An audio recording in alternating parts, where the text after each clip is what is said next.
ಗುಬ್ಬಿ ತಾಲೂಕಿನ ಪಿನ್ನೇನಹಳ್ಳಿ ಗ್ರಾಮದಲ್ಲಿ ಗುಂಪು ರಾಸು ವಿಮಾ ಉದ್ಘಾಟನೆ ಕಾರ್ಯಕ್ರಮವನ್ನು ತುಮಕೂರು ಹಾಲು ಒಕ್ಕೂಟದ ನಿರ್ದೇಶಕರಾದ ಭಾರತಿ ಶ್ರೀನಿವಾಸ್ ನೆರವೇರಿಸಿ ಮಾತನಾಡಿದರು. ತಮ್ಮ ತಾಲೂಕು ಜಿಲ್ಲೆಯಲ್ಲಿ 4ನೇ ಸ್ಥಾನದಲ್ಲಿ ಹಾಲಿನ ಉತ್ಪಾದನೆಯಲ್ಲಿದ್ದೇವೆ. ಅದನ್ನು ಆದಷ್ಟು ಮತ್ತಷ್ಟು ಹೆಚ್ಚಿಸಬೇಕು ಹಾಗೂ ಹಸುಗಳಿಗೆ ಹಾಕಿರುವ ಮೇವಿಗೆ ಸಂಬಂಧಪಟ್ಟಂತೆ ಹಾಕಿರುವ ಕಿವಿಯ ಬೋಲಿನ ಕಳೆಯದಂತೆ ನೋಡಿಕೊಳ್ಳಬೇಕು ಅಂತ ತಿಳಿಸಿದರು. ಇದೇ ಸಂದರ್ಭದಲ್ಲಿ ಹಾಲು ಉತ್ಪಾದಕರ ಸಂಘದ ಅಧ್ಯಕ್ಷ ಪಿಟಿ ದಯಾನಂದ್, ಮುಖಂಡರು ಗುರು ರೇಣುಕಾರಾಧ್ಯ, ಸಣ್ಣರಂಗಯ್ಯ ಸೇರಿದಂತೆ ಎಲ್ಲ ನಿರ್ದೇಶಕರು ಹಾಗೂ ಹಲವು ಮುಖಂಡರು, ಒಕ್ಕೂಟದ ಶಂಕರ್ ನಾಗ್ ಸೇರಿದಂತೆ ಇನ್ನಿತರರು ಇದ್ದರು.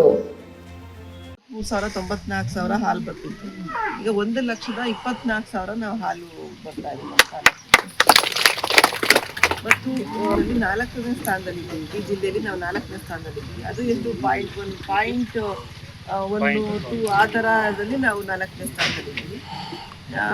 ಇದಕ್ಕೆಲ್ಲ ಕಾರಣ ಅಂದರೆ ನಮ್ಮ ಎಲ್ಲ ಕಾರ್ಯದರ್ಶಿಗಳು ಮತ್ತು ಎಲ್ಲ ಹಾಲು ಉತ್ಪಾದಕರು ಅವರೆಲ್ಲ ಸ್ವಲ್ಪ ಕ್ವಾಲಿಟಿ ಮೇಲೆ, ಕ್ಲೀನಿನೆಸ್ ಮೇಲೆ ಗಮನ ಕೊಟ್ಟು ನೀಟಾಗಿ ಹಾಲು ಕೊಡೋದ್ರಿಂದ, ಆಮೇಲೆ ಮೊದಲೆಲ್ಲ ನೀರು ಮಿಕ್ಸ್ ಮಾಡೋದು, ಯೂರಿಯಾ ಮಿಕ್ಸ್ ಮಾಡೋದು, ಉಪ್ಪು ಮಿಕ್ಸ್ ಮಾಡೋದು, ಡಿಗ್ರಿ ಬರಲಿ ಈ ಥರದ್ದೆಲ್ಲ ಏನೋ ಐತಿ, ಎಲ್ಲ AMC ಇರೋದ್ರಿಂದ ಆ ಥರದ್ದೆಲ್ಲ ಏನೂ ಆಗಲ್ಲ.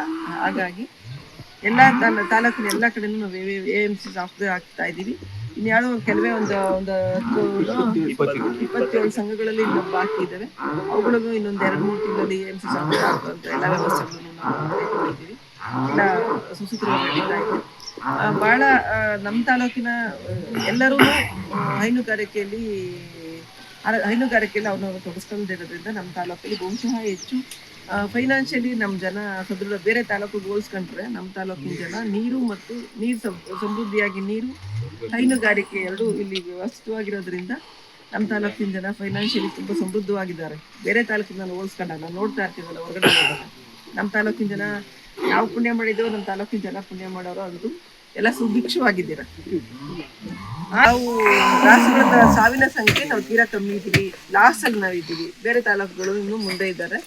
ನಮ್ಮದು 21,900 ರಾಸುಗಳಲ್ಲಿ ನಮ್ಮದು ಡೆತ್ ರೇಟು ತೀರಾ ಕಮ್ಮಿ ಇದೆ. ನಮ್ಮದು 2,82,00,000 ನಮಗೆ ರಾಸಿನ ಮೇಲೆ ನಾವು ಆಗಲೇ ದುಡ್ಡನ್ನು ಕೊಟ್ಟಿರೋಂಥದ್ದು ನಾವು ಬಂದಮೇಲೆ. ಹಾಗಾಗಿ ನಮ್ಮ ತಾಲೂಕಿನಲ್ಲಿ ಸಾವಿನ ಸಂಖ್ಯೆ ಕಮ್ಮಿ ಇದೆ, ರಾಸುಗಳ ಸಾವಿನ ಸಂಖ್ಯೆ ಕಮ್ಮಿ ಇದೆ. ಅದಕ್ಕೆ ನಾನು ನಮ್ಮ ಸಿಬ್ಬಂದಿಗೆ ಮತ್ತು ನಮ್ಮೆಲ್ಲ ಡಾಕ್ಟರ್ಸ್ಗೆ ತುಂಬ ಧನ್ಯವಾದಗಳನ್ನ ಹೇಳಕ್ಕೆ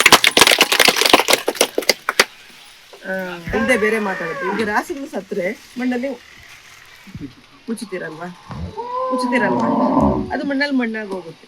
ಒಂದು ನಾಯಿ ಸತ್ತರೆ, ಒಂದು ಮೇಕೆ ಸತ್ತರೆ, ಒಂದು ಕುರಿ ಸತ್ತರೆ ಮಣ್ಣಲ್ಲಿ ಮಣ್ಣಾಗಿ ಹೋಗುತ್ತೆ.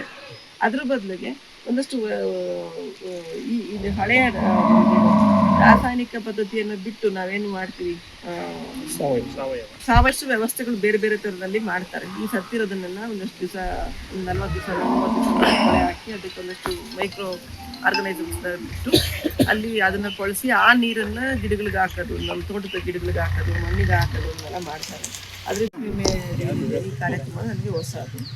ಇವತ್ತು ಪಿನ್ನೇನಹಳ್ಳಿಲೇ ಅಣ್ಣ ಇಟ್ಕೋಬೇಕು ಅಂತ ಡಿಸೈಡ್ ಮಾಡಿ ಇಲ್ಲಿಗೆ ಇವತ್ತು ಕಾರ್ಯಕ್ರಮನ ಇಟ್ಕೊಂಡಿದ್ದೀವಿ.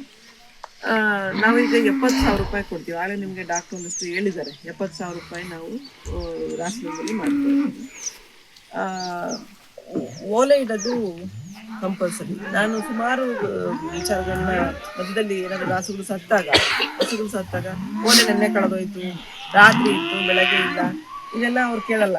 ಹಾಗಾಗಿ ಓಲೆ ಕಿವಿಲಿರೋದು ಕಂಪಲ್ಸರಿ. ಅದನ್ನು ನೀವು ಕಿವಿಲಿ ಅದು ಇರೋ ಥರ ನೋಡ್ಕೋಬೇಕು. ಅಕಸ್ಮಾತ್ ಏನಾದರೂ ವ್ಯತ್ಯಾಸ ಆದರೂ ತಕ್ಷಣ ಇನ್ಫಾರ್ಮ್ ಮಾಡಿ ಹಾಕ್ಸೋವಂಥ ವ್ಯವಸ್ಥೆ ಮಾಡಬೇಕು.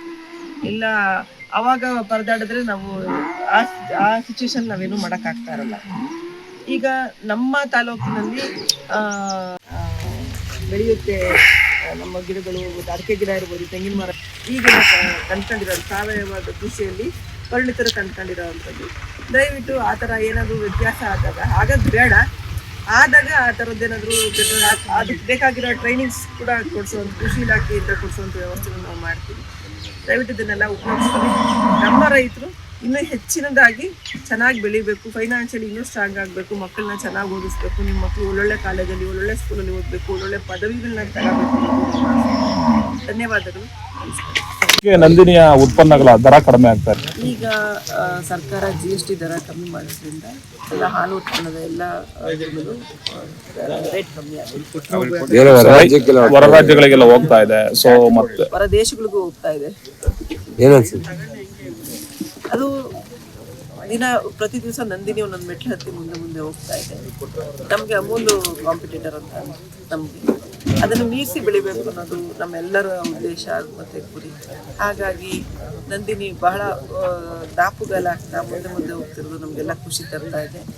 ಎಲ್ಲರಿಗೂ ನಿಮ್ಮನ್ನು ರಿಕ್ವೆಸ್ಟ್ ಮಾಡಿ ಕೈ ಮುಗಿದು ಕೇಳ್ತೀನಿ, ನೀವೆಲ್ಲ ನಂದಿನಿ ಹಾಲನ್ನೇ ಬಳಸಿ, ನಂದಿನಿ ಉತ್ಪನ್ನಗಳನ್ನೇ ಬಳಸಿ, ನಂದಿನಿಯನ್ನು ಉಳಿಸಿ ಮತ್ತು ಬೆಳೆಸಿ. Thank you.